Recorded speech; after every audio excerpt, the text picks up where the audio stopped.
Chers internautes de AskGouv numéro 7, vous avez été nombreux à poser des questions sur l'enseignement supérieur et la recherche scientifique. Nous sommes là cet après-midi pour apporter des réponses à vos questions. Mais avant de rentrer dans la réponse, je voudrais vous dire que l'éducation est un secteur prioritaire pour le programme d'action du gouvernement et la formation du capital humain est très nécessaire pour le développement d'un pays. Et comme vous le savez, c'est la raison pour laquelle l'éducation se trouve dans l'axe stratégique 5, améliorer les performances de l'éducation dans le pilier numéro 2, transformation structurelle de l'économie. Cela suppose que si nous formons bien le capital humain, un capital humain de qualité, nous pouvons agir sur les secteurs de l'économie pour améliorer le niveau de croissance afin de réduire la pauvreté dans notre pays. L'enseignement supérieur, de ce fait, pour moi, est le secteur le plus important puisque nous sommes sur toute la chaîne des formateurs. L'enseignement supérieur vient en première position. C'est nous qui formons les formateurs du secondaire et les formateurs du secondaire forment ceux du primaire. Cela signifie que si nous mettons l'emphase, l'accent sur la formation de qualité à l'enseignement supérieur, ça va agir sur toute la chaîne des formateurs, ce qui aura un impact sur la chaîne des formés qui passe de la maternelle jusqu'à l'enseignement supérieur. Donc pour moi, l'enseignement supérieur, c'est un maillon incontournable dans un pays pour le développement et la croissance économique. Et je voudrais répondre à vos différentes préoccupations. Vous avez été nombreux à nous poser des questions. Et je voudrais d'abord vous remercier pour l'intérêt que vous apportez à l'intérieur, au-delà du Bénin, pour le développement du pays. Ceci montre que nous avons tous à cœur la croissance de notre pays, l'amélioration des conditions de vie de la population. Vous avez été nombreux à poser des questions sur plusieurs thématiques. Nous allons commencer par parler de la première thématique qui concerne les diplômes, bourses et allocations. Monsieur Péolide Wehunka, vous avez posé la question de savoir comment se fait réellement l'attribution de bourses et secours dans les universités publiques. Je vais d'abord commencer. Depuis 2016, nous avons changé de méthode. Nous n'attribuons plus les bourses juste pour la forme. Nous partons d'abord des besoins des ministères sectoriels. Nous avons écrit aux ministères sectoriels qui ont fait une planification de leurs besoins en cadre d'ici 3 ans, d'ici 5 ans. Ça suppose que c'est des besoins qui sont identifiés pour les secteurs. Nous envoyons des courriers aux responsables d'entités dans les différentes universités pour leur demander leur capacité d'accueil en première année, compte tenu des redoublements des gens qui sont passés en année supérieure. Et nous avons comme contrainte la contrainte budgétaire. Lorsque nous avons ces 3 éléments, nous mettons en place une commission. Et la commission part des besoins, part des capacités d'accueil et des filières que nous avons jugées prioritaires pour l'exécution du programme d'action du gouvernement. Nous regardons tous ces éléments et nous donnons des quotas de bourses par établissement, par université. Après cet exercice de la commission, vous savez, depuis 2016, effectivement, les élèves qui ont le bac font le choix de leur filière au même temps qu'ils déposent les dossiers du bac. Donc, nous avons toute l'information sur les filières que les élèves ont choisies avant le bac. Et en fonction des bourses que nous avons définies à partir des paramètres que j'avais signalés tantôt, nous faisons la sélection des dossiers. Les étudiants, au moment du dépôt de dossier, font 3 choix. Notre priorité, c'est de leur accorder la bourse. Nous regardons en fonction du nombre de bourses que nous avons retenues par établissement et par université et nous leur donnons la possibilité, à partir du premier choix, d'avoir la bourse. Lorsque le premier choix ne leur a pas permis d'avoir la bourse, nous regardons le deuxième choix et nous regardons ensuite le troisième choix. Ce n'est que lorsque nous avons parcouru les différents choix, compte tenu des demandes dans chaque filière, ça n'a pas réussi, nous regardons la possibilité de leur donner la demi-bourse. Et à partir des 3 choix également. Lorsque ces 3 choix également n'ont pas eu de succès, on passe à l'étape où l'étudiant doit totalement payer sa bourse. Donc, ça, c'est la première étape. C'est pour dire que nous avons à cœur de donner le maximum de bourses aux étudiants. Mais comme vous savez, il y a beaucoup de méritants, il y a peu de places. J'avais dit tantôt, nous avons la contrainte budgétaire. Lorsque ces ces élèves sont sélectionnés, ils deviennent des étudiants lorsqu'ils commencent les cours. Il y a la Commission nationale des bourses et secours et allocations universitaires qui apprend les dossiers et regarde par rapport aux critères qui sont contenus dans le décret 155-2017 du 10 mars 2017 pour regarder si les étudiants que nous avons retenus respectent les critères. Parmi les critères, nous avons le critère d'âge.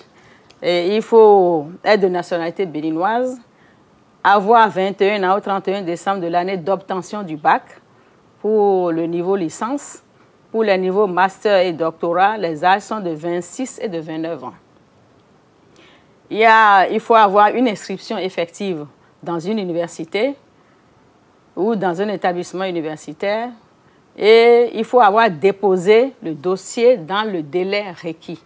Et à ce niveau, il y a beaucoup d'insuffisances par rapport à nos étudiants, ce qui fait que quelquefois, ils perdent des opportunités de bourse. Lorsque la commission a fini d'étudier, nous envoyons tous les dossiers au ministère des Finances. Comme j'avais dit tantôt, il y a eu beaucoup de réformes également pour l'attribution des bourses.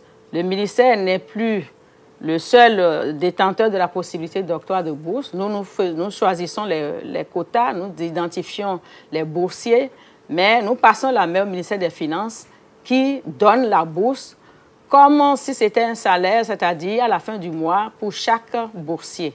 Donc, nous transmettons les dossiers au ministère des Finances qui maintenant prend la relève pour l'attribution des bourses dans les comptes des étudiants qu'eux-mêmes ils ont donnés dans la banque qu'ils ont identifiée, qu'ils ont retenue eux-mêmes.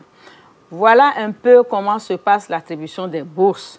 Mais je sais qu'il y a beaucoup d'incompréhension, mais nous sommes tout à fait disposés, mon équipe et moi, pour vous apporter les éléments nécessaires de compréhension, d'explication. La bourse ne se fait plus au hasard et nous pouvons vous dire que depuis que nous avons mis en place ce décret, et j'aurai l'occasion de répondre à une autre question, il y a eu une amélioration par rapport à la condition de vie des étudiants. Monsieur Kevin Akon a posé justement la question sur les avantages du décret du 10 mars 2017 pour l'étudiant béninois. Comme j'avais dit tantôt, le décret 2017-155 du 10 mars a défini de nouveaux critères pour attribuer les bourses. Qu'est-ce qui a changé par rapport à l'ancien décret? Dans l'ancien décret, il y avait une proportion de ceux qui étaient dans les écoles et établissements qui avaient la bourse. Et au niveau des facultés, en première année, il fallait passer en deuxième année avec 11,50 de moyenne pour avoir la bourse. Actuellement, nous sommes arrimés au système licence, master, doctorat. Donc, il n'y a plus ce système de calcul des moyennes pour pouvoir donner la bourse aux étudiants. Nous donnons la bourse en début d'année dans un paquet licence, en début d'année master pour le master et en début d'année pour le doctorat. Les bourses donc, sont données par paquet, licence, master, doctorat. Donc, nous identifions avec le mécanisme que j'avais cité tantôt, les boursiers qui doivent avoir accès à la licence. Et lorsqu'ils passent régulièrement, la bourse leur est donnée systématiquement chaque fois que la Commission nationale de bourse évalue leur performance, s'ils passent en deuxième année, au semestre 3, ils ont bénéficié directement de la bourse. Qu'est-ce qui a changé? Ce qui a changé, c'est que d'abord, nous avons retenu des filières prioritaires. Nous donnons la bourse à tout le monde en première année et nous avons augmenté le nombre de boursiers. Avant le nouveau décret, qui est de 2017, pour donner la bourse en l'année N+1, nous regardons l'effectif en l'année N et nous regardons dans les années terminale, quel est le nombre probable de boursiers qui vont sortir et nous faisons un nombre équivalent en entrée. Avec le nouveau décret, ce n'est plus la même chose. Nous partons des priorités des sectoriels, nous partons des priorités du programme d'action du gouvernement, des besoins de l'économie et nous attribuons la bourse. Ce qui fait que nous avons donné en première année plus de 15 000 bourses cette année en appliquant strictement le décret de 2007. Ce qui n'a jamais été le cas depuis que nous attribuons les bourses.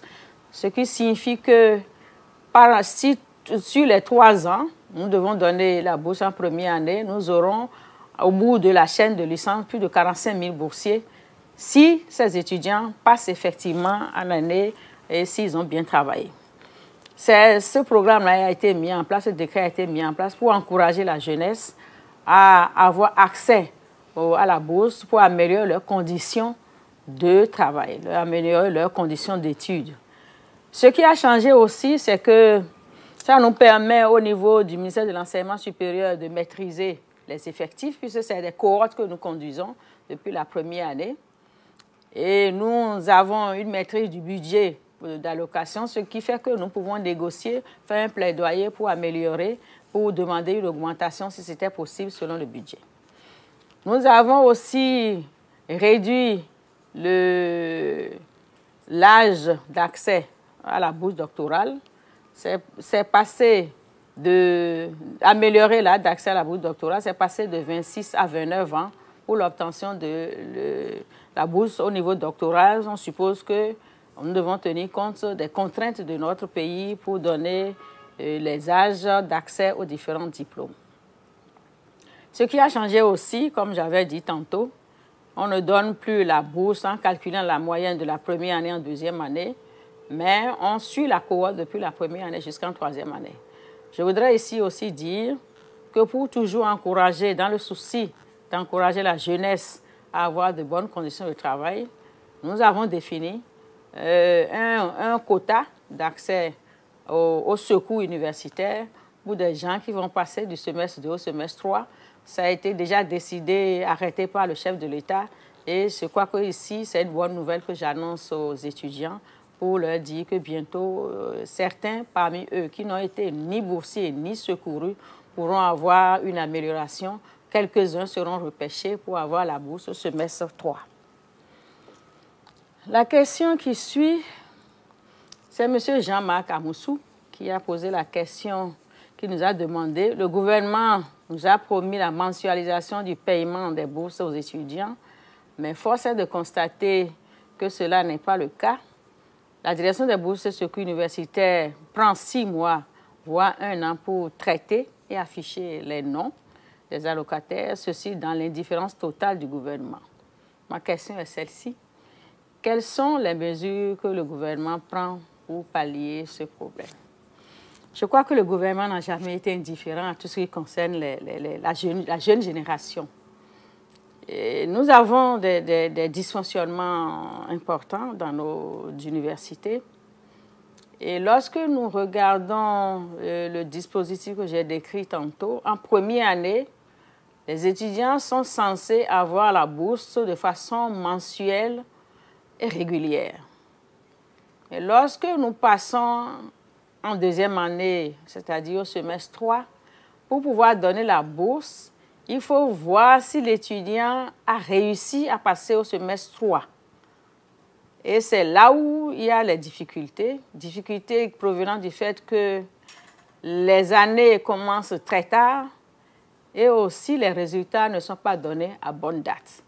Si nous n'avons pas les résultats fournis par les établissements, les facultés et les écoles, nous ne pouvons pas avoir de dossier à soumettre devant la commission d'attribution de bourse, ce qui fait que toute la prévision et tout le souhait que nous avions fait de formuler, de fournir, de donner la bourse aux étudiants par mois est frappé par cette faiblesse du système au niveau de l'enseignement supérieur. Donc la responsabilité n'est pas au niveau du gouvernement, la responsabilité est totalement au niveau des entités, des doyens, des recteurs des universités Et nous nous attelons, le gouvernement et toute son équipe, et le chef de l'État, nous nous attelons à corriger ces imperfections en demandant aux facultés, aux universités de commencer à bonne date, de finir l'année de façon régulière. Je crois que d'ici quelques jours, j'aurai le plaisir de vous annoncer, je l'espère, que toutes nos universités ont fini l'année scolaire, ce qui va nous permettre effectivement de rentrer dans le schéma où les résultats vont nous permettre de donner la bourse de façon mensuelle aux étudiants. Le gouvernement s'y attelle, c'est une préoccupation du gouvernement, je peux vous rassurer, nous mettons tout en œuvre pour que ce vœu tant souhaité par le chef de l'État et son gouvernement soit respecté. Monsieur Adechegou Bertrand Chabi nous a posé la question de savoir pourquoi le Bénin n'octroie pas des aides aux étudiants qui ont décidé d'étudier hors du territoire. Il dit, prenons l'exemple du Togo et du Burkina Faso. Lorsque tu termines, par exemple, la licence dans le pays et tu penses continuer tes études ailleurs, tu as la possibilité de déposer ton dossier à la structure chargée des bourses en milieu d'année académique avec des papiers justificatifs après étude du dossier. Tu as une faveur ou non d'avoir une bourse ou une demi-bourse. C'est vrai qu'il y a des bourses qui sont octroyées, comme j'ai dit, la bourse est octroyée par paquet, licence, master et doctorat. Cela suppose que si vous allez à l'extérieur, que vous finissez le niveau licence, vous devez soit rentrer et demander la bourse de niveau master, ou soit envoyer votre dossier et adresser à la Commission nationale de bourse pour accéder à la bourse de niveau master. Mais lorsque vous partez pour une formation de niveau licence, ça suppose qu'après la licence, votre bourse est terminée. Mais si vous aviez demandé au départ d'avoir une bourse niveau master, vous aurez la bourse au niveau licence et vous aurez la bourse au niveau master. Donc, ça dépend du cycle pour lequel vous êtes parti. Une fois que le cycle est terminé, nous supposons que vous devez rentrer et peut-être soumettre encore votre dossier pour avoir accès à la bourse. Nous avons beaucoup de bourses que nous donnons dans les autres pays que vous avez cités également. Et je crois que vous n'êtes pas sans savoir que le Bénin fait partie des pays, des écoles de la sous-région. Nous donnons la bourse pour les vétérinaires de Dakar, nous donnons la bourse pour les architectes à Lomé. Nous allons donner bientôt la bourse cette année pour l'école de Dakar en réseau et numérique. Nous donnons aussi la bourse en France. Nous accompagnons tous ceux qui ont eu la bourse au niveau du Canada jusqu'à la fin des différentes promotions. Et au-delà de ça, ce que nous octroyons au niveau national, nous avons des partenaires qui nous donnent aussi la bourse. Donc, je voudrais dire ici, au même titre que les autres pays, nous avons effectivement des boursiers que nous plaçons au niveau de la sous-région, en France, au Canada et dans les pays qui font des formations qui répondent aux besoins de notre économie, qui répondent au programme d'action du gouvernement. Si vous identifiez des bourses qui correspondent, comme je vous ai dit depuis le début, c'est des domaines prioritaires. Nous regardons le marché, la contrainte budgétaire, la priorité, le programme d'action du gouvernement. Lorsque tous ces éléments sont réunis, que vous demandez une bourse, il n'y a pas de raison que vous ne l'ayez pas, que ce soit en France, dans la sous-région. Mais nous avons effectivement quelques réserves par rapport aux bourses canadiennes, vous devez le savoir. Et tout ça justifie le fait que la plupart des gens qui sont envoyés au Canada ne sont pas revenus. Mais c'est des bourses qui nous coûtent beaucoup. Et pour le moment, nous sommes en train de revoir la méthodologie. Comme je dis, aucune décision n'est statique et elle peut évoluer avec le temps.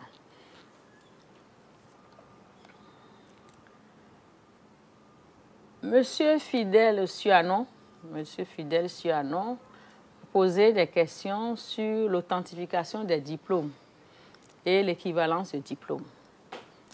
Et si je reprends sa question, c'est à quoi sert d'envoyer les étudiants à l'étranger aux frais de l'État pour qu'en fin de leur formation, ils commencent par vivre l'enfer pour faire l'authentification et l'équivalence de leur diplôme. C'est bien cela le quotidien des étudiants chinois, béninois en Chine. L'ambassade du Bénin en Chine refuse à chaque fois d'authentifier les diplômes, avec pour raison qu'elle n'a pas reçu l'autorisation de le faire. Le même en fait le quotidien de ceux qui font sur fonds propres. Comment pallier ce problème? En matière d'enseignement, nous avons, il y a des normes lorsque nous sommes dans le système éducatif. Lorsque vous êtes formé dans une école, que vous revenez dans votre pays, le pays, pour s'assurer que c'est un bon diplôme que vous avez eu, que vous avez effectivement suivi la formation, le pays peut envoyer dans l'école qui a formé la demande d'authentification du diplôme. Et généralement, ça se passe de structure à structure sans intermédiaire. Il nous est arrivé d'avoir ici des diplômes que nous avons, le demandeur a insisté que c'est un diplôme authentique, que nous avons envoyé dans son école qui était sur le diplôme, mais le diplôme est revenu inconnu dans l'école. Donc l'étudiant n'a effectivement pas fait la formation, mais a pu avoir l'aide des nouvelles technologies, la possibilité de se fabriquer un diplôme. Donc c'est ça qui fait que lorsque vous êtes formé dans une école, c'est l'école qui donne l'authentification. C'est là la grande contrainte. Lorsque vous prenez une formation en Chine et que vous revenez, nous sommes obligés d'envoyer le diplôme dans l'école qui vous a formé. Il y a quelquefois des contraintes de langue, il y a quelquefois des contraintes même de fluidité d'envoi du courrier, et ça peut agir effectivement sur la célérité du résultat que nous devons donner. Et je pense que le président, son excellent Patrice Talon, lorsqu'il est parti en Chine, il a fait des recommandations à travers une équipe de mon ministère et du ministère des Affaires étrangères. On a demandé aux ambassades de certifier les diplômes qui ont été faits en Chine, mais la certification n'est pas l'authentification. L'authentification provient de la structure qui a effectivement formé. Donc, ce n'est pas des contraintes que nous ajoutons à la peine des étudiants qui sont en Chine, mais c'est les contraintes normales du système éducatif. Nous avons mis en place un dispositif pour faire la célérité à travers l'envoi par des valises diplomatiques et également à travers le suivi de ces étudiants formés à l'extérieur par les différentes ambassades que nous avons sur toute l'étendue du monde.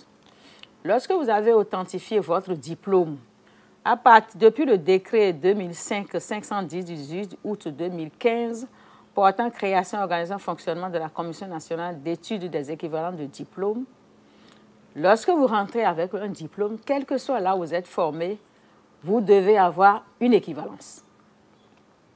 L'équivalence est la deuxième étape. La première étape, votre école authentifie, le diplôme est authentique, vous avez fait votre formation dans l'établissement et on nous authentifie le diplôme. Lorsque nous avons l'authentification, nous donnons un reçu, une pièce justificative d'authentification à l'individu qui maintenant va l'introduire dans son dossier d'équivalence.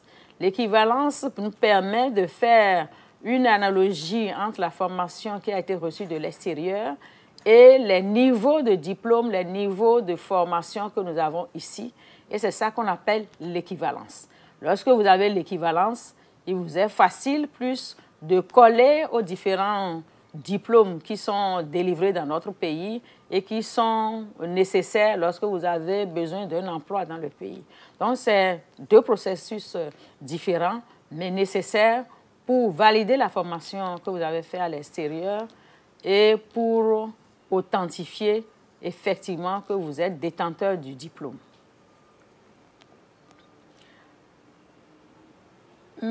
Monsieur Hippolyte Dossou a posé la question de savoir si l'État dispose d'un site Internet sur lequel on peut trouver des opportunités de bourse aussi bien au Bénin qu'à l'extérieur. Nous avons les bourses nationales Nous avons les bourses d'excellence à l'extérieur, nous avons les bourses d'excellence à l'intérieur. Ça, c'est au niveau des bourses nationales. Et nous avons les bourses des partenaires. Toutes les informations, lorsque nous avons des bourses qui nous sont envoyées, nous les mettons sur le site du ministère de l'Enseignement supérieur, c'est enseignement supérieur collé.gouv.bj. Et vous pouvez avoir des informations en appelant le 00229 21 30 08 83. Et lorsque vous avez besoin d'informations, vous allez sur le site. Toutes nos offres, toutes les opportunités de bourse sont mises sur le site de notre ministère. C'est systématique, donc vous pouvez avoir l'information. Nous allons entrer dans la deuxième thématique qui concerne l'enseignement supérieur. Monsieur Faisal Ligoun a posé la question sur les formations que nous donnons. Et il dit, je trouve que notre système éducatif ne répond plus à nos besoins économiques et sociaux. Avez-vous pensé à revoir les curricula de formation? Prenons par exemple la filière radiobiologie à l'EPAC. On sait clairement que sur le marché de l'emploi, les postes pourvus sont rares comme des poils sur des œufs. Pensez-vous que nous devions continuer par former dans cette filière? Oui, vous avez certes raison. Vous savez, c'est des filières qui ont été identifiées en son temps, qui soit sont dépassées par l'évolution de l'économie, soit sont dépassées par l'évolution de la technologie. Et c'est vrai que nous avons jusque-là, n'avons pas fait beaucoup de réformes au niveau des filières. Depuis 2016, nous nous attelons à faire des réflexions et à améliorer le dispositif. Nous avons mis en place une commission chargée de revoir toutes les filières au niveau des universités publiques. Nous avons fait déjà nous avons fait tout un travail au niveau des établissements privés d'enseignement supérieur. Depuis 2018, nous sommes avec les établissements publics. Nous avons mis en place une commission qui regarde toutes les filières et avec l'installation du CNE, nous aurons à décider des filières que je ne dirais pas inutiles, qui ne sont plus prioritaires pour le gouvernement. Et comme vous l'avez dit, certaines filières pourront être fermées ou bien l'État se désengage totalement de ces formations. Donc, ce n'est pas que nous n'y avons pas pensé, nous y avons pensé et nous sommes à pied d'œuvre pour que nous collons effectivement aux besoins du marché de l'emploi. Et à ce titre, une étude est commanditée pour regarder les besoins du marché de l'emploi afin que nous améliorons, que nous décidions de nouvelles formations. Comme vous le savez, le numérique est actuellement le créateur d'emplois. Et nous avons très peu de formations à ce niveau. Lorsque nous aurions fait le nécessaire au niveau des filières existantes, on va dire voir ce qui est en doublon, ce qui se retrouve dans toutes les universités, nous allons rationaliser les formations et en créer de nouvelles qui collent aux besoins de l'économie et qui collent aux besoins d'emploi dans le monde entier. Le gouvernement est conscient des insuffisances au niveau de la formation, mais nous mettons en place, nous sommes en train de réfléchir, nous sommes pratiquement au bout et vous aurez la surprise d'ici quelques mois de savoir que nous allons apporter les changements tant souhaités par le peuple béninois et tous ceux qui sont à l'extérieur. Monsieur Lambert Ayomide à Dandeji a posé la question de savoir comment une étudiante de la première année de l'année 2017 abandonnée à mi-chemin pour des raisons qui lui sont particulières peut-il se réinscrire à nouveau dans la même faculté pour cette année? Bon, en fait, les conditions d'inscription dans les facultés relèvent des attributions des écoles et par conséquent des universités. En principe, chaque établissement définit ses conditions d'accès à l'université. Si elle s'est inscrite en première année 2017, en principe, elle peut faire une réinscription. Mais si la date de la durée entre la première réinscription et la dernière réinscription, la demande de réinscription dépasse les 3 ans, elle est obligée d'avoir une autorisation spéciale du rectorat pour pouvoir à nouveau s'inscrire en y apportant les raisons qui ont fait son abandon pour pouvoir continuer. Donc, le dispositif est mis en place. Il suffit de se rapprocher des responsables d'entité. La personne saura les conditions d'accès, puisque son bac n'est pas si vieux que ça. Le bac n'est que de 2017. Philippe Tchabi, à quand les étudiants de l'Université de Parakou auront-ils accès aux différentes facultés et écoles de formation de l'Université d'Abomey-Calavi, puisque nous pensons qu'il faudra donner les mêmes chances aux étudiants qui voudraient se spécialiser, qui sont limités par les moyens financiers pour suivre ces formations à l'UAC. Les deux universités ne sont pas au même niveau. L'université Abomey-Calavi, c'est l'université la plus vieille, qui a déjà plus de 40 ans. L'université de Parakou a été créée en 2001, n'a que 18 ans. Et donc, au niveau des différentes facultés et établissements, on ne peut pas, avec près de 22 ans d'écart, avoir les mêmes formations à Parakou et à l'UAC. L'université de Parakou a été créée, si vous savez, sur une demande, une identification à travers les nouvelles perspectives à long terme bénies à l'APIA 2025. Mais lorsqu'on l'a créée en 2001, toutes les conditions n'étaient pas encore totalement réunies, c'est-à-dire les conditions d'infrastructure, les conditions d'enseignants, ce qui fait que les établissements et les écoles se créent petit à petit, au fur et à mesure que les infrastructures se construisent et le corps enseignant se forme et se consolide. Et nous, ceux qui sont dans la zone septentrionale peuvent s'inscrire à l'Université de Parakou, aussi à l'UAC, mais dans ce délai, comme j'ai dit, ces deux universités qui n'ont pas la même durée d'existence, on ne peut pas demander actuellement à Parakou d'avoir toutes les formations que nous avons dans la plus vieille université. Ça se construira petit à petit. Et si quelqu'un n'a pas une formation à l'université de Parakou, et nous les encourageons à aller à l'université d'Abomey-Calavi. De toute façon, lorsque les candidats déposent leur dossier d'accès dans nos universités à travers la demande, le choix des filières, ils choisissent soit Parakou, soit Abomey-Calavi, soit à l'Université des sciences, technologies, ingénierie, mathématiques, soit à l'Université nationale d'agriculture. Donc, le choix est laissé aux candidats, qu'il soit à Abomey-Calavi ou à Parakou. Donc, il n'y a pas de contrainte, on n'oblige personne à aller faire sa formation à Parakou.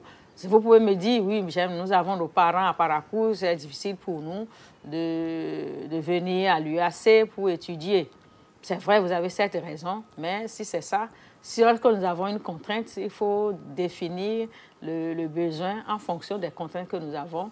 Et vous allez peut-être choisir des formations qui sont proches à l'université de Parakou ou être plus proche des parents ou trouver les moyens, puisque nous avons un dispositif aussi qui accueille ceux qui ne sont pas de la zone au niveau de Cotonou à travers les résidences, ils sont prioritaires. Donc, vous pouvez aussi faire ce choix-là. Et vous pourrez avoir accès aux formations que vous auriez souhaité faire, mais qui n'existent pas à Parakou. Mais toujours est-il que Parakou va s'agrandir. Parakou va avoir aussi d'autres universités, d'autres établissements. Ça se construit à petits coups.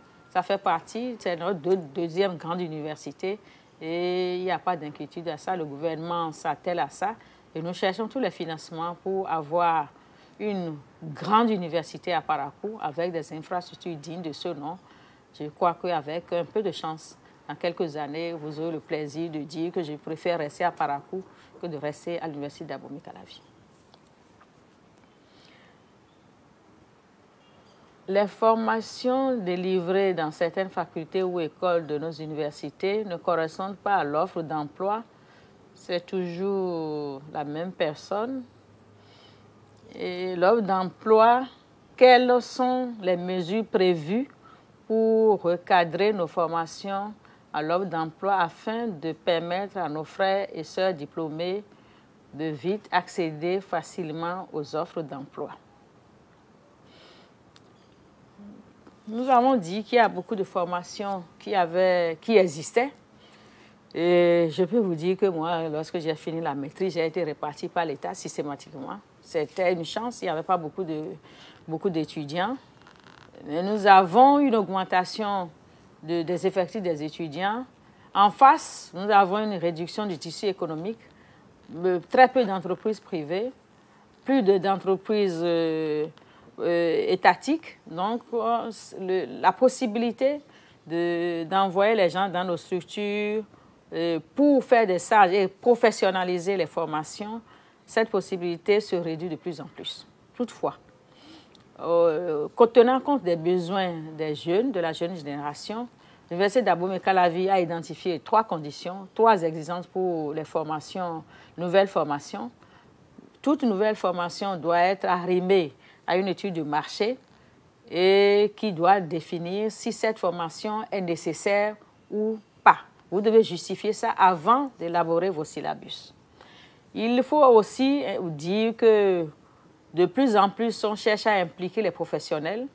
Nous avons ce schéma déjà à l'École nationale d'économie appliquée de management qui a plus de 50% de professionnels. C'était dans ce schéma que cette école était construite, mais les facultés, les grandes facultés, étaient beaucoup plus consacrées aux études fondamentales. Mais lorsque nous sommes rentrés dans le CCLMD, notre ambition, c'est d'avoir des licences professionnelles, des masters professionnels. Donc, toutes les entités sont obligées de faire des formations professionnelles.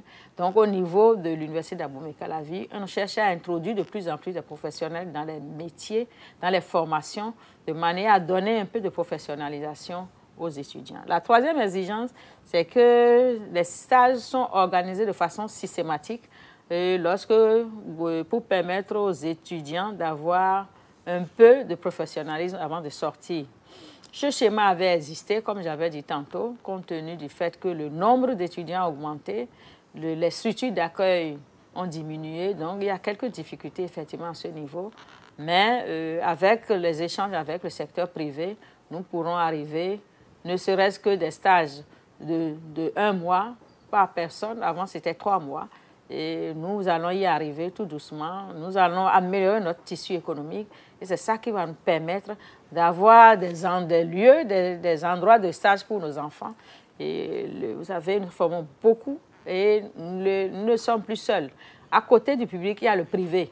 Donc, ce qui fait que la demande d'accès au stage professionnel a augmenté compte tenu de tout le dispositif, du nombre de bacheliers qui sortent chaque année, du nombre d'étudiants que nous avons. Au-delà de cette professionnalisation des formations, licence, master, doctorat, qui se dessine et qui de plus en plus se confirme à travers les curricula de formation, à travers le choix des enseignants, à travers la mise en stage des étudiants, je profite pour dire que c'est dans cet esprit qu'il y a aussi le volontariat qui se fait à l'université. Et également, il y a un programme qui forme des jeunes à l'entrepreneuriat. Et c'est toujours pour améliorer l'employabilité, l'efficacité externe de différentes formations. Au-delà de ces formations, au niveau des différentes, notamment de l'Université d'Abomey-Calavi, bon, les autres universités ont pratiquement les mêmes problèmes, notamment l'Université d'Abomey de Parakou, mais les 2 universités thématiques ont moins de difficultés puisque c'est des formations vraiment thématiques qui sont orientées vers soit des cycles d'ingénieurs, soit vers des maîtrises professionnelles en agriculture et licences professionnelles en agriculture. Nous avons, pour répondre à ces différentes difficultés, ouvert d'autres cycles de formation. Donc, nous avons d'abord créé l'université de l'Université nationale des sciences, technologies, ingénierie, mathématiques, qui forment dans un cycle d'ingénieurs. Et pour pouvoir donner plus de possibilités, nous avons des classes préparatoires, une classe préparatoire en cycle d'ingénieur qui a un cycle qui peut donner directement de l'employabilité aux jeunes. Au-delà de ces cycles d'ingénieurs que nous allons renforcer, que nous renforçons à travers les différentes formations, le ministère a également, avec l'appui du gouvernement, créé de nouvelles formations niveau Bac plus 2, que nous avons appelé le DUT métier, qui est totalement une nouvelle approche de formation basée totalement sur la formation pratique. Et nous avons identifié des besoins de l'économie et nous avons pu identifier quelques filières qui répondent totalement à nos besoins. Parmi ces filières, nous avons les exploitants agricoles, tout ce qui concerne le bâtiment, construction, tout ce qui concerne des métiers du bois, tout ce qui concerne le réseau et le numérique, tout ce qui concerne le textile, mais ces formations identifiées selon les besoins, nous avons quelques difficultés au niveau des formateurs parce que c'est totalement une nouvelle approche de formation. Nous mettons, si nous prenons par exemple le cycle d'exploitants agricoles, nous prenons les étudiants après le bac. La première année, nous leur donnons entre 30 et 40% de cours théoriques et 70%, entre 60 et 70% de cours pratiques. La deuxième année, ils sont totalement sur leur champ. Ils font la production et c'est ces productions-là que nous évaluons. Ce qui fait que lorsqu'ils finissent leurs 2 ans, ils savent faire quelque chose, ils ont la possibilité de se prendre en charge et pendant tout le cycle, on leur donne aussi des formations sur la création d'entreprises. Ce qui fait que s'ils finissent, ils ont l'employabilité, ils ont les capacités de créer des emplois et ils peuvent se prendre en charge. Mais je voudrais dire ici que quelle que soit la formation, nous devons nous dire qu'il faut que nous changions de paradigme, que nous n'attendions plus l'État pour pouvoir avoir un emploi. Même si on vous donne une formation avec une employabilité, vous pouvez sortir et être pratique, il faut risquer de créer son entreprise. L'État est prêt à accompagner tous ceux qui prennent des risques pour créer de jeunes entreprises. Et si nous ne le faisons pas, nous serons dans le monde entier un pays incapable parce que les start-up que nous aimons bien, que nous envions, que nous voyons dans les autres pays, ont été créées sur l'initiative personnelle de la jeune génération qui sont beaucoup plus dans le numérique que nous autres, avec leur détermination et envie de se faire connaître, de se révéler au monde. Il faudrait que la jeunesse béninoise, même si nous leur donnons des formations, elle doit savoir que la fin du processus dépend de leur détermination et tout le dispositif au niveau de l'État est en place pour les accompagner, pour voir sortir leur génie, pour pouvoir étonner le monde. Nous attendons tout ça d'eux. Et la formation seule n'est pas le problème. Il faut, au-delà de la formation, de la détermination. Au-delà de la formation, on se dit, je peux me prendre en charge, je vais vers les structures qui vont me donner les informations, je vais risquer de créer quelque chose. Et par rapport à ça, nous avons des structures qui accompagnent. Nous avons des structures qui valorisent les résultats de recherche. Nous avons l'Agence béninoise pour la valorisation des résultats de recherche que nous accompagnons ceux qui innovent pour pouvoir se prendre en charge, pour pouvoir créer, transformer leurs idées en produits qui pourront être consommés au niveau national, pourquoi pas international.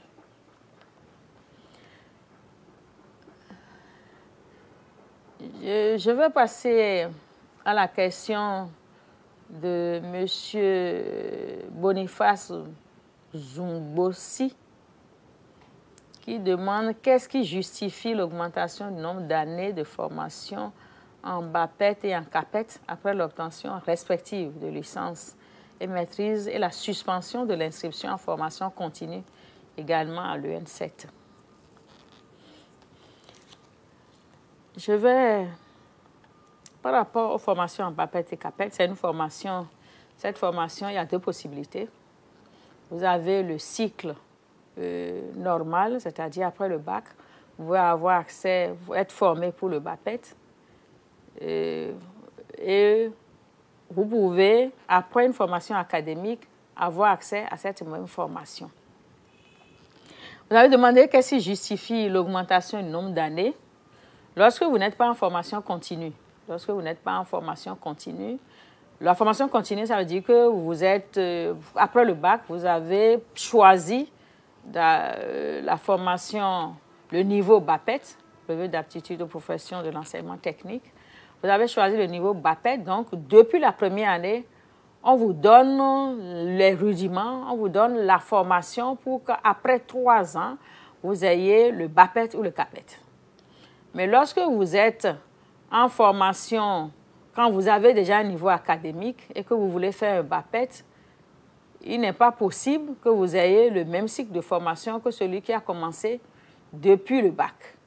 C'est ça qui justifie que, parce que généralement, c'est des cours qui se font en cours du soir ou selon la disponibilité, ce qui fait que l'étudiant qui, sur 3 ans, a eu peut-être 8 heures de cours par jour, si nous devons ramener ça à quelqu'un qui a déjà une formation, qui est peut-être en situation déjà d'emploi, qui veut continuer sa formation, a peut-être une formation de 3 heures par jour ou 4 heures par jour maximum, évidemment, la durée va augmenter.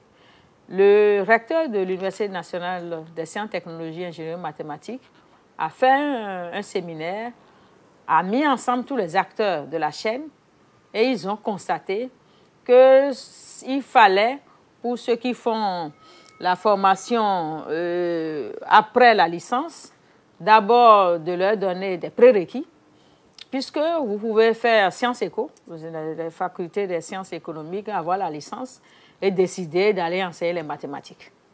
Est-ce que vous êtes aussi bon que quelqu'un qui est rentré dans le cycle après le bac qui dit « je vais aller enseigner les mathématiques » et la personne là est formée pour. Alors que si vous quittez par exemple les sciences économiques, vous avez entre-temps oublié les mathématiques comme ça se fait dans les écoles. Donc on a besoin de renforcer vos capacités pour que vous soyez au même niveau que celui qui a décidé de rentrer dans la profession de l'enseignement après le bac. Ce qui fait qu'après leur analyse et les faiblesses constatées sur le terrain par rapport aux formateurs, ils ont décidé d'allonger la durée pour avoir accès à ces différentes formations, contrairement à ce qui se fait lorsque vous ne démarrez pas après le bac. Ce sont toujours les mêmes difficultés. Le N7 LOCOSA, après évaluation, nous avons constaté qu'en formation continue, ceux qui viennent n'ont pas tout le temps pour avoir tout le nécessaire pour pouvoir assurer la formation à l'enseignement secondaire. Comme j'ai dit tantôt, l'enseignement supérieur est le moyen incontournable de la chaîne du développement. C'est nous qui formons ceux qui sont à l'EN7.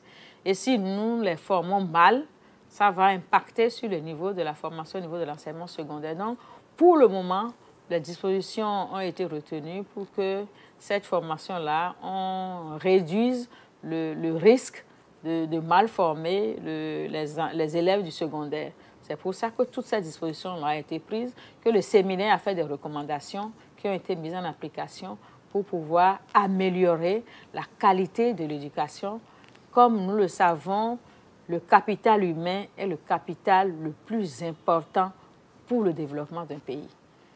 Et nous pouvons le dire, que le gouvernement du Bénin est totalement en phase avec la vision de développement des partenaires de développement. Et comme vous le savez, en 2018, la Banque mondiale a calculé l'indice du développement humain pour nous permettre de dire que tous les gouvernements doivent mettre l'accent sur l'éducation. L'éducation primaire, maternelle, secondaire, technique et professionnelle, enseignement supérieur, technique et professionnel. Donc, c'est des besoins d'amélioration de la qualité du capital humain formateur, capital humain productif qui ont amené à ces réformes que nous vivons actuellement au niveau de l'enseignement supérieur. Sa deuxième question concerne que faire pour avoir les diplômes co-signés obtenus avant les réformes.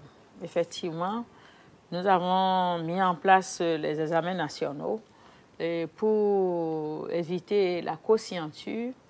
C'est vrai que la co-signature nous avait posé quelques problèmes. Nous co-signons des diplômes pour lesquels nous n'avons pas participé à la formation. Et l'état des lieux a révélé qu'il y avait beaucoup d'insuffisances et c'est pour ça que nous avons mis en place les examens nationaux. Mais dès que le décret a été pris, la commission qui étudie les diplômes et la co-signature, tous les diplômes en essence ont été co-signés, validés, et il ne reste qu'à ceux qui ont déposé les diplômes de venir les chercher à la Direction générale de l'enseignement supérieur et en respectant les formalités requises. Toutefois, je voudrais dire que certains établissements, je continue d'avoir des demandes pour des étudiants qui n'ont pas soit fait la demande de co-signature avant la date d'arrêter, la date qui a été convenue pour ne plus délivrer ces diplômes, soit les établissements n'ont pas transmis les diplômes, mais chaque fois que nous avons la demande, nous faisons diligence, puisqu'il s'agit de la jeune génération, il s'agit de nos enfants qui ont fait des formations. Nous faisons diligence pour que tout ce qui peut être fait soit fait, pour qu'ils aient accès à leur diplôme qu'ils avaient eu avant la prise du décret qui consacre les examens nationaux. La troisième thématique que nous allons aborder maintenant, concerne les questions diverses. Par rapport aux questions diverses, Madame la ministre, pourquoi le gouvernement béninois ne finance pas les chercheurs de l'enseignement supérieur? Les gens soutiennent leur mémoire qui sont placés dans des tiroirs. Sans les chercheurs, il n'y aura pas d'innovation. À ce niveau, je vous dirais que le gouvernement fait beaucoup d'efforts à travers le financement de la recherche. C'est vrai, ce n'est pas encore suffisant. Ce n'est pas encore suffisant parce que le dispositif institutionnel ne permet pas une rationalisation des moyens qui sont mis à la disposition de la recherche. La recherche ne se fait pas seulement dans l'enseignement supérieur. La recherche se fait dans tous les sectoriels et beaucoup de sectoriels ont des moyens pour faire de la recherche. Je vais citer par exemple le cas de l'INRAB, qui est une structure adaptée pour la recherche dans le domaine agricole, qui a beaucoup d'appui, appui de la Banque mondiale, appui du gouvernement pour améliorer les recherches, la recherche pour une amélioration de notre production agricole. Au niveau du ministère de la Santé, le gouvernement met aussi des fonds pour la recherche. Au niveau du ministère de l'Enseignement supérieur, des fonds sont attribués aux diverses universités pour les fonds compétitifs pour améliorer la recherche, qui dépassent des fois les 50 millions par équipe sur 3 ans. Donc, il y a un dispositif, il y a des moyens qui sont mis à la disposition. Mais notre souhait, c'est de rendre tout ça un peu plus visible à travers un cadre institutionnel adapté, un cadre institutionnel qui permet de faire connaître les résultats de recherche, à travers un cadre institutionnel qui valorise les enseignants-chercheurs. Et c'est pourquoi nous avons pensé à mettre en place, que nous avons appelé pour le moment et toujours en réflexion, une agence béninoise pour la recherche et l'innovation, que nous avons déjà partagé avec les collègues, mais qui voudrait que cette ambition soit plus grande en embrassant toutes les structures de recherche. Nous sommes sur le point de terminer le processus et les fonds, l'État est prêt à mettre des fonds pour la recherche. Et pour pouvoir répondre à cette insuffisance de fonds mis à la disposition, nous savons que lorsque la Cité internationale de l'innovation et du savoir sera totalement opérationnelle, actuellement, cette cité a démarré les activités. Des fonds sont mis à la place de cette cité pour encourager les startups, les jeunes qui créent, qui innovent.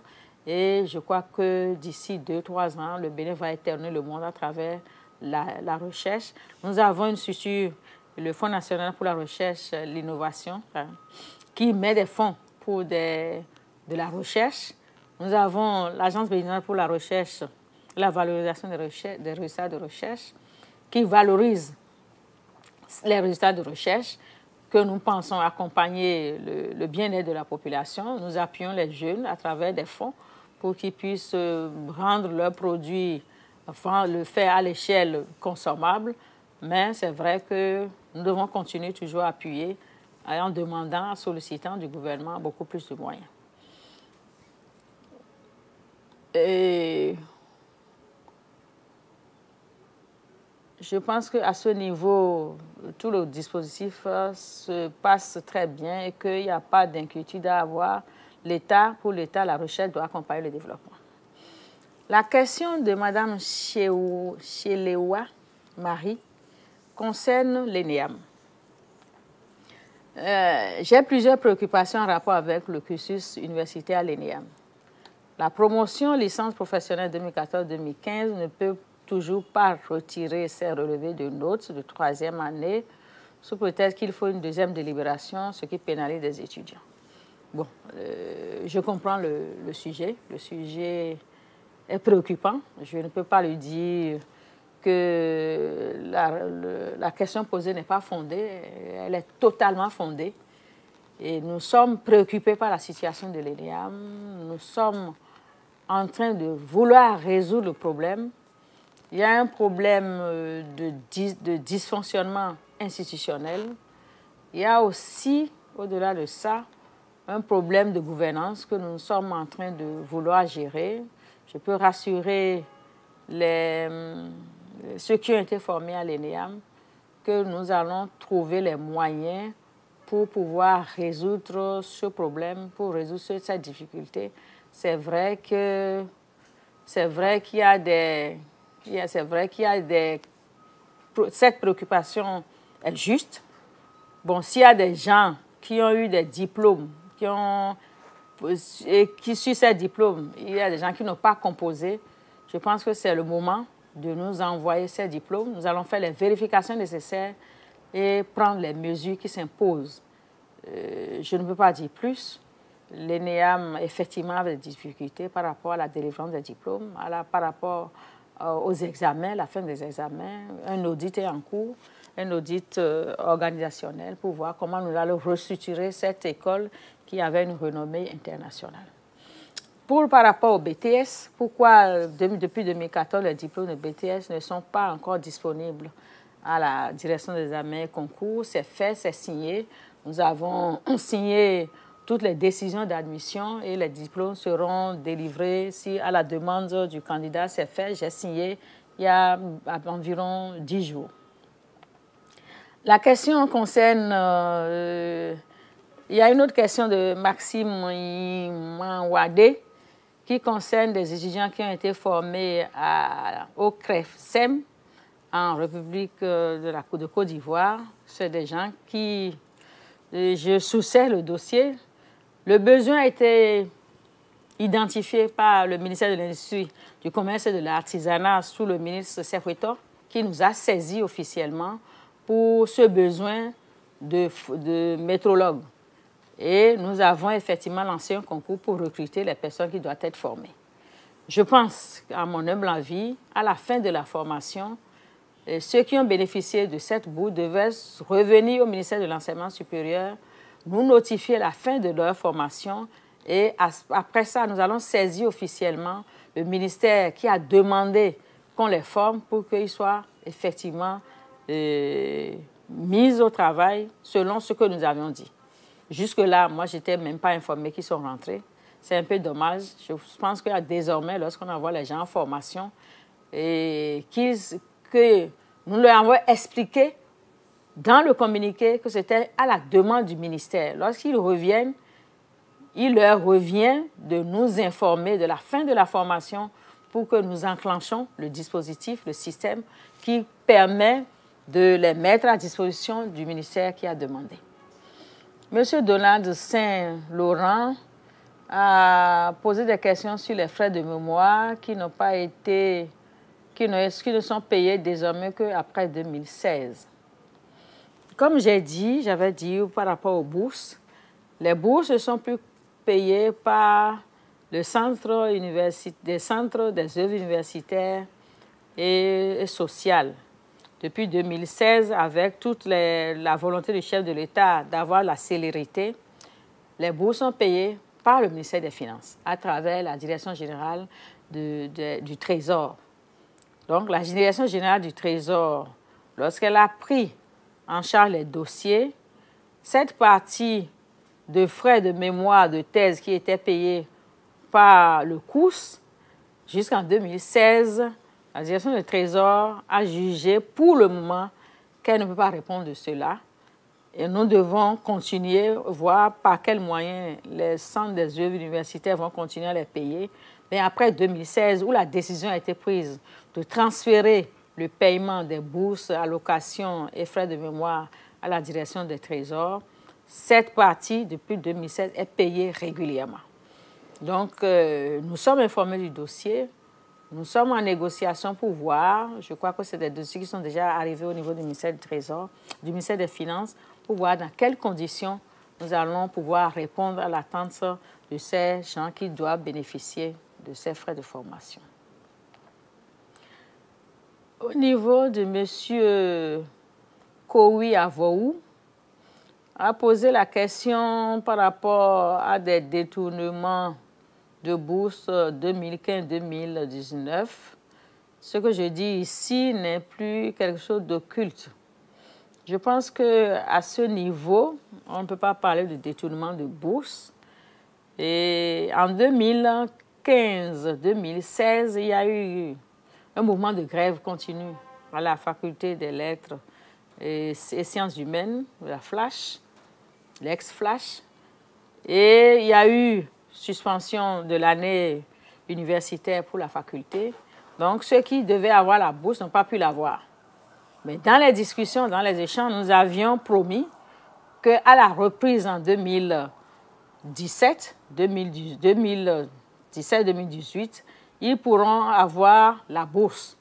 Non, la grève a eu lieu en 2015-2016 et en 2016-2017, nous avons retourné la bourse pour plus de 8000 allocataires. Ceux qui n'ont pas eu leur bourse, c'est des gens qui n'ont pas déposé les dossiers à temps. Et comme on a dit tantôt, les bourses ne sont plus payées par les COUS, mais payées directement par le ministère des Finances. Donc, on ne peut pas avoir de détournement. Les bourses sont payées directement sur les comptes des étudiants. Donc, il n'y a plus d'espèces à brasser comme avant. Donc, ils ne pourraient pas avoir de détournement. On peut les rassurer. Et s'ils avaient déposé leur dossier à temps, qu'ils avaient fourni leur compte à temps, ils auraient eu accès à leur bourse. Bon, maintenant, comme on dit, on ne dit jamais, jamais. Et on peut avoir quelques faiblesses, on peut avoir quelques informations que nous n'avons pas. S'ils ont la preuve, effectivement, que leur bourse a été donnée et que quelqu'un l'a détournée, qu'ils écrivent officiellement au ministère de l'Enseignement supérieur et de la Recherche scientifique. Nous allons diligenter les commissions qu'il faut pour que, effectivement, nous puissions lui donner l'information juste si c'est vrai que les détournements ont été faits. Mais je suis très peu sûre que ça soit vrai parce qu'au Bénin, le niveau de détournement a baissé compte tenu de tout le dispositif qui sanctionne les acteurs de détournement et de corruption. Je voudrais ici dire que nous avons fini avec les questions qui ont été posées et dire que nous sommes disponibles pour d'autres préoccupations et prêts à répondre à tout moment. Je vous rappelle ici que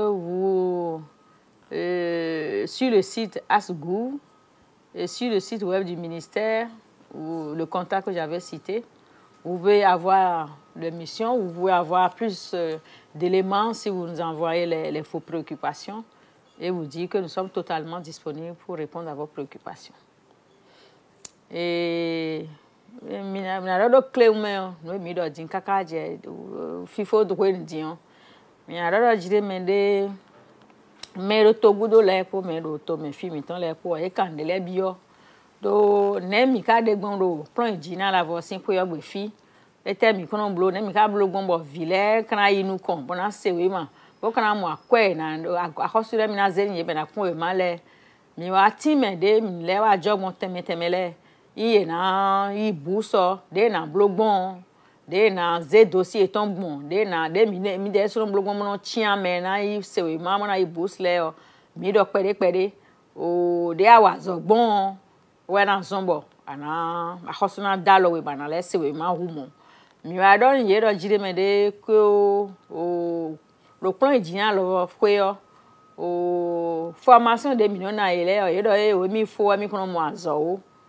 mi don ye do mi de lo o plan idien lo fwe le o me do ko ti tenpon we bonu we ma de na kono le o e na tenpon boy na no na e bo nyen e fo e na no na e nyen bo e na no e fo we ma pin kono e de so e na tenpon boy na no nyon de wa mo na nyon de wa kwa lo ton po tai ton po ewe mi me biro pele do po dimbo eni en blogo mi de din do enseignement secondaire et primaire do plan dian lo fo yo no e mi na plan ye din le e blofo e de souton e ça te kuma hosma dize mi bona no we o bureau gudo plan wa ye de so na blo na don de sin na créer entre yo une entreprise na créer kweche gbebo yen so na yon de wa na yon de rola mana sande mana créer nde bo e na yon ko che do togudo o mi wa pon e eni ogudo e wa kan no e mi no wa do ministère mi ton bio o a hosu kon na mi akọ mi no do recherche na